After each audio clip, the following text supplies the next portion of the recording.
Energy bills and gas prices through the roof. I'm not saying gas prices, because it's petrol. Gas. It's not even a gas. It's a liquid. So just introduce the new Prime Minister, a sort of state of the nation kind of thing. Yeah, okay. State of the nation. Well, I mean, it's just shit. No, everything is shit. Look, I'm a proud Brit, but, you know, let's face facts. There's no other word for it. It's just shit.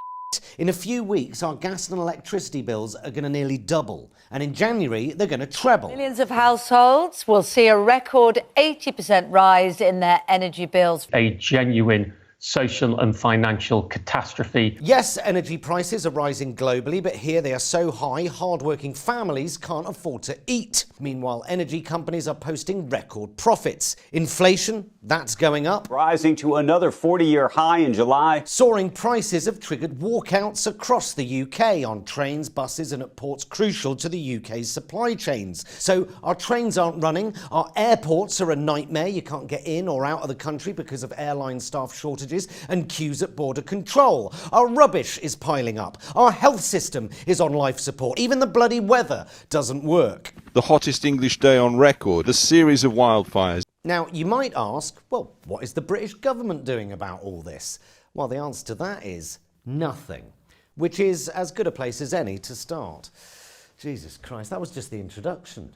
So Boris Johnson was finally forced to resign because he's a liar, but rather than leaving immediately and spending a relaxing summer on holiday, he decided to stay in charge and spend a relaxing summer on holiday. This is Boris Johnson off on holiday again. He's popped off to Greece. In fact, when he did actually bother to turn up to work, it made the front pages. When Prime Minister does some work, is front page news, you know you're in trouble. But hey, Boris is finally gone. Good riddance. Who cares?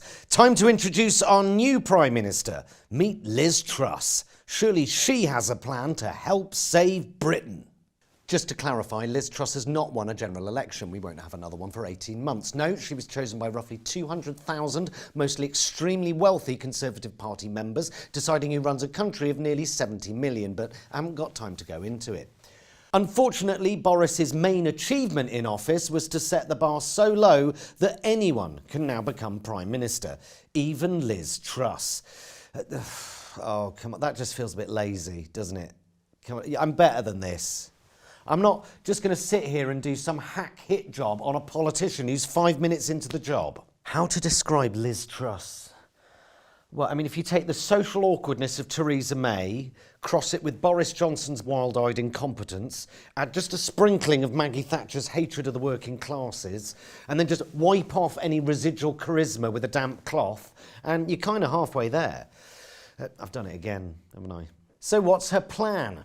What's her plan to help the millions of families who can't afford to heat their homes? Well, she's ruled out a windfall tax on energy companies because it sends the wrong message to foreign investors, whereas thousands of frozen corpses of old people sat in armchairs is an Invest in Britain billboard in the making. What's wrong is taking money from people in taxes and then giving it back to them in benefits. This is hardly surprising because Liz Truss doesn't believe in handouts, even though she claims her Amazon Prime subscription on MPs' expenses. In direct response to eye-watering energy profits in the face of poverty-inducing heating bills, she says profit isn't a dirty word. And maybe she's right. Profits aren't necessarily evil, but people dying of hypothermia because they can't afford your extortionate prices, that is evil. That's not about profit, that's about greed. And everyday, normal, hard-working citizens are having it rubbed in their faces. They see that they are ruled by a government that is ruled by corporations, not led by morality, but led by money. And Liz Truss embodies that painful truth perhaps even more than Boris did. For Boris was born into wealth. He was born a Tory. He was born a heartless bastard, whereas Liz Truss has made the choice to be one.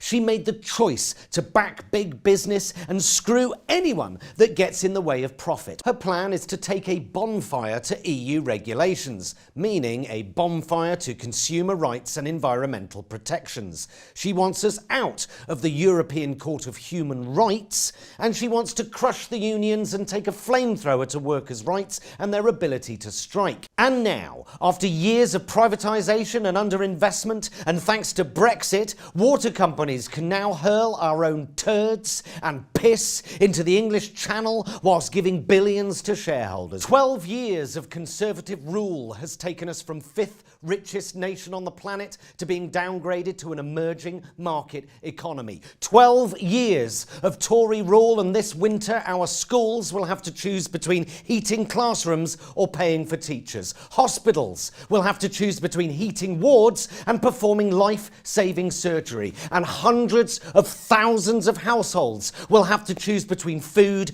and heating. British supermarkets are offering loans to help customers pay for their groceries, get into debt or go hungry. It's obscene.